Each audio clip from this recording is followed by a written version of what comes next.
Hello, I am Dr. Vidya Bhatt speaking to you on surgical management of polycystic ovaries. Now, what is the surgical management of polycystic ovaries? It is also called as laparoscopic ovarian drilling or LOD. Now, why should we do laparoscopic ovarian drilling? When there is polycystic ovarian syndrome, it is also called as hyperandrogenic or anovulatory syndrome. Now, it was previously called as Steen-Leventhal syndrome, one of the most common endocrine disorders which is seen among women. Now, look at this ovary. This ovary looks studded with follicles. When the follicular count or the antral follicular count is between 15 to 20 and more, we call it a polycystic ovarian disease. And if the volume is more than 10, these patients are for laparoscopic ovarian drilling. Now, how do we classify them or how do we come to a conclusion? There is something called a Rotterdam's criteria. In 2003, a consensus workshop sponsored by ISHRE and ASRM in Rotterdam indicated PCOS to be present if any two out of these three criteria were met.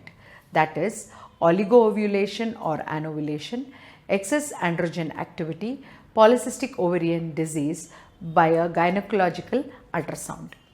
Now, the treatment of polycystic ovarian disease is either by medical methods or surgical method. Now, let's look at the medical methods. Medical methods are with clomiphene citrate, that is ovulation induction. Now, of course, letrozole also is given, gonadotrophins, and also non-hormonal metformin or myoinositol, which acts as an adjuvant therapy. Now, when I talk about surgical therapy, before the advent of laparoscopy, open surgery was done, and you can see these two large ovaries where the uterus is almost half the size of these two ovaries, and multiple punctures were done. Sometimes they did wedge resection of ovary, that is a part of a chunk of the ovary was removed, and this helped in treating the polycystic ovarian disease. But with the advent of laparoscopy, we started doing laparoscopic ovarian drilling, and that is by making multiple punctures on the ovary and letting out the follicular fluid. What is this laparoscopic ovarian drilling? Laparoscopic ovarian drilling is second line of management in PCOS. It is with level B evidence. Goal is to achieve good decompression with minimal harm to ovarian tissue. All PCOS cases do not require ovarian drilling. LOD, that is laparoscopic ovarian drilling, requires multiple punctures on all four surfaces which decompress the ovary well. Ovarian damage can be prevented by using short bursts of cutting current, and no coagulation is used inside the ovarian tissue because this will cause damage to the ovarian tissue. As you see here, the coagulation current should not be used. Look at the amount of charring which has occurred in the ovary, and this will lead to ovarian damage. So, we should use only short bursts of cutting current at right angles to the ovary. Now, laparoscopic ovarian drilling should be done for whom? Do all polycystic ovarian disease ladies require LOD? No.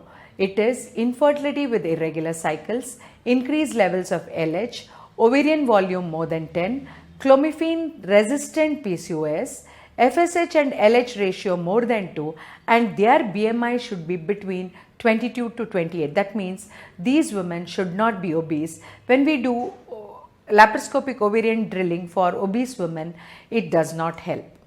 Now, the clinical practice points. One is the cost of the therapy, the risk of gonadotrophin therapy, because when we give gonadotrophin therapy, there can be hyperstimulation. Then there can be multiple pregnancy also. Degree of intensive monitoring is necessary when we are giving gonadotrophins. And then the cycle cancellation. There are multiple eggs, and or it may not respond, so we may have to do cycle cancelling. Now, what are the contraindications? Do we routinely do ovarian drilling for everybody, or are there a category of people whom we should not do ovarian drilling? Well, ovarian drilling should not be done when the ovarian volume is less than 10. That means these people will respond to medical management of polycystic ovarian syndrome.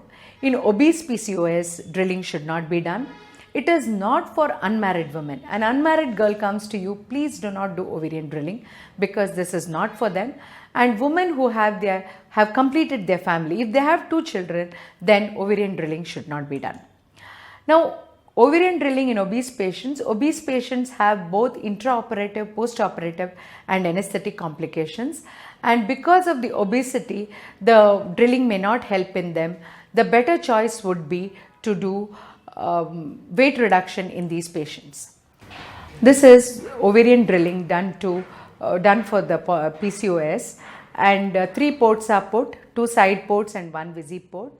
The monopolar hook is taken, or the needle is taken, and multiple punctures are done on the ovary using cutting current, and the current is used in the rule of 4, that is 40 units, and for 4 seconds only the current is activated. Multiple punctures are done. The results are very good, so that the woman starts ovulating easily and she conceives at the earliest. We have to wait for 2 years after we do ovarian drilling. Most of them conceive within 6 months to 1 year of ovarian drilling, and within 2 years we have our own study where patients have conceived and enjoyed the good result of ovarian drilling.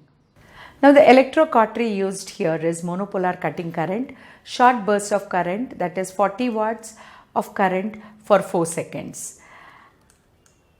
And this is our own study which we have published with the multiple punctures versus fewer punctures, and results are very good with multiple punctures. Fewer punctures may not be helpful in large volume ovaries, that is when the ovarian volume is more than 10, fewer punctures will not work. And this is our study showing the patient characteristics and the conception rates. The conception rates are very good with the ovarian drilling, provided it is done to the right patient. So, out of 829 infertile patients, 87 fulfilled the inclusion and exclusion criteria, and after doing ovarian drilling, they enjoyed regularity of the cycle, ovulation rate 100%, and conception rate was 90% in 2 years, and there was no miscarriage rates. So, the median follow-up was 3 years. 52 patients conceived second time on their own. Recurrence rate was 10%. Patients had gained weight after the surgery. For them, there was recurrence, and patients who had high BMI in the beginning only had recurrence of PCOS, and the remaining patients enjoyed the good outcome. So, the good outcome is regular menstruation, spontaneous ovulation and conception rates. So, when we discuss about this, the release of follicular fluid triggers ovulation by decreasing the androgen level. More punctures, better outcome. The Cochrane study in 2005 provides insufficient evidence. This is the Cochrane study which they analyzed the ovarian drilling and gonadotropin therapy, and they found that the results were almost the same, and they gave low dose FSH, and their analysis, there was very high prevalence when they did ovarian drilling, monofollicular development, and multiple pregnancy rates was more with gonadotropins. So, the good outcome is of ovarian drilling is singleton pregnancy. The LOD is very effective in thin patients and with increased LH levels. It decreases the miscarriage rates in PCOS. It is one-time procedure and it avoids expensive medical therapy. So, laparoscopic ovarian drilling gives results with IVF by decreasing the dose of gonadotropins. The outcome is more successful if the LH more than 10 and BMI less than 30, age less than 30 years by other studies, even they have found. One more important thing which we should understand is PCOS women, especially when they undergo IVF, they have higher incidence of ovarian hyperstimulation syndrome, and by doing ovarian drilling, the incidence may decrease in people who have had OHSS without ovarian drilling, and when ovarian drilling was done, their OHSS incidence has come down, and it may facilitate ovarian stimulation in brittle PCOS patients. So, we have to keep in mind ovarian drilling in certain group of patients so that they are benefited and their complications comes down drastically. So, to conclude, ovarian drilling with short bursts of cutting current has good reproductive outcome provided proper patient selection has been done. Thank you very much for your kind attention.